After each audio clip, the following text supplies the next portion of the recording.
Hey, just a real quick video. I've been cleaning up around here and coming across a lot of stuff that's been in boxes. And I wanted to actually show something that I've referenced more than a few times in passing. But first, a little bit of background.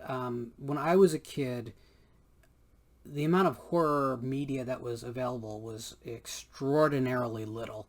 And what was out there was pretty precious. So by the mid-'80s, when I discovered Fangoria magazine, and what I mean by that is at the point where the magazine had gotten large enough that it started to appear in the magazine racks at the grocery stores where I would get magazines. Fangoria to me made me feel like I wasn't the only one out there that liked this stuff.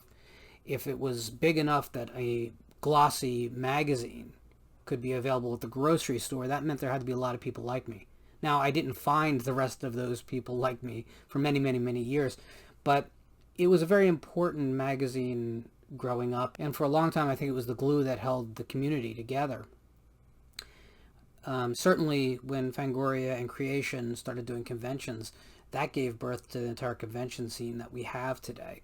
Because before that there was just science fiction conventions where you'd be lucky if one horror guest happened to be there. At any rate, Fangoria was a big part of my childhood.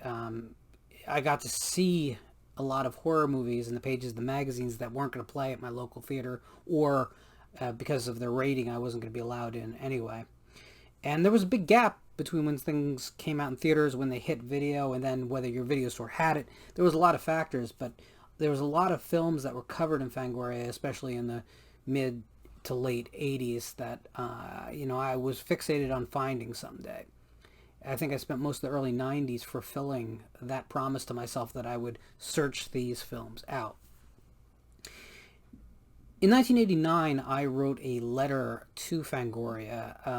They had a letter to the editor section called Postal Zone. In the early days, the letters would be very much clarifying things from articles, because it was the community kind of coming together and saying, hey, no, I have this reference book that says this is true about this movie.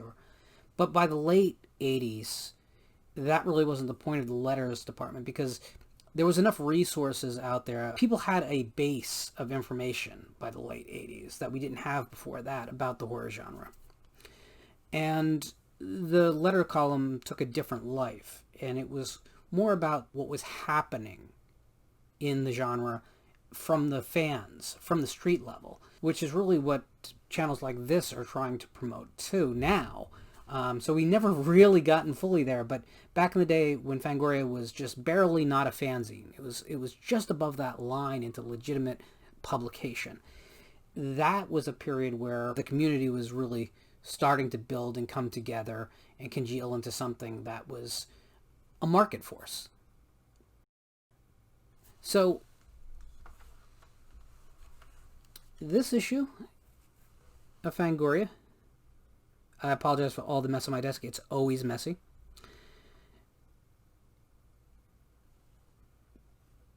It is dated as December 89. However, if you look down here at the copyright date, it is copyright 1990. This was the January issue of Fangoria. You can see they were covering Texas Chainsaw Massacre Part 3. Other things like talking to Dario Argento, and Donald Pleasance talking about his quote-unquote last Halloween, which it was not, spoilers. A great interview with Jonathan Frid from Dark Shadows. And Richard Matheson interview, which back in these days, there was actually a fair amount of coverage of horror literature. As time went by, that became less and less and less in the magazine, and it became more and more about special effects, really. It became basically a foam latex magazine. It's a great issue. There's not my favorite Halloween as the fold-out poster. But like I said, Postal Zone was their letters to the editors section.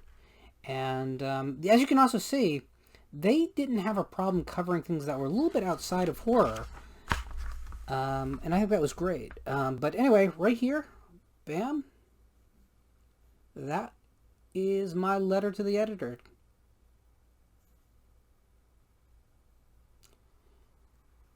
And, yeah, this is the Fantico ad, which was like the dream list.